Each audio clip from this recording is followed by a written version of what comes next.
While she is losing her position as a police officer, Paul Jordan is in his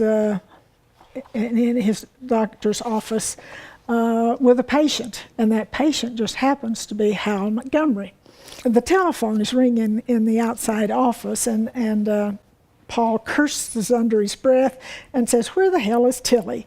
His nurse knew not to ignore the phone beyond that first ring because it irritated him.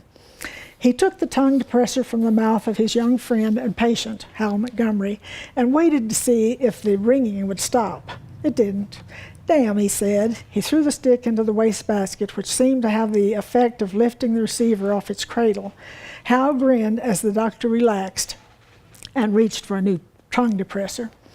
"Try not to hit my appendix this time, Doc." Paul ignored Hal's needling. Despite the difference in their ages, they were best friends and rivals on the tennis court.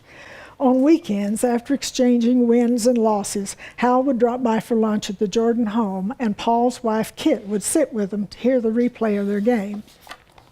To their dismay, Hal's chronic sore throat had interfered with the tennis games all summer long. Tilly appeared at the door.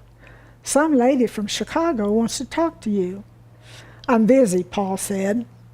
"I can see that." She shrugged her shoulders at Hal as if to say, "I have to put up with this all the time." "Well, when shall I tell her to call back?" Paul stopped poking in Hal's throat. "Who is it?" "She said her name was Tracy Hunter." She paused, frowning. "Dr. Hodges used to have some Hunters as clients. This may be their youngest, all grown up." Paul murmured, his pulse throbbing. Was it possible that one of Sarah's daughters was contacting him? He did not remember a Tracy. His heart raced faster. Hal sat straighter on the examination table. "Tracy Hunter?" he asked with an element of disbelief. His voice softened. "You can bet I knew Tracy. We were high school sweethearts." A smile flickered beneath his mustache. "No kidding," Paul hesitated.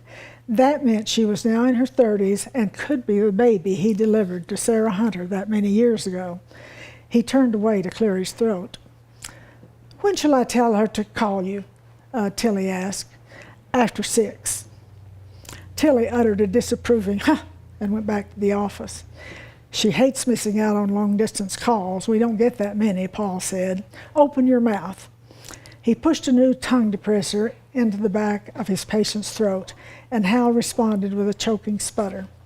As Paul hung up his phone in his office after talking for some time to Tracy, who had called him from Chicago, Dr. Nora Smeltzer filled her medical bag with research papers and telephone numbers for calls she'd had no time to return.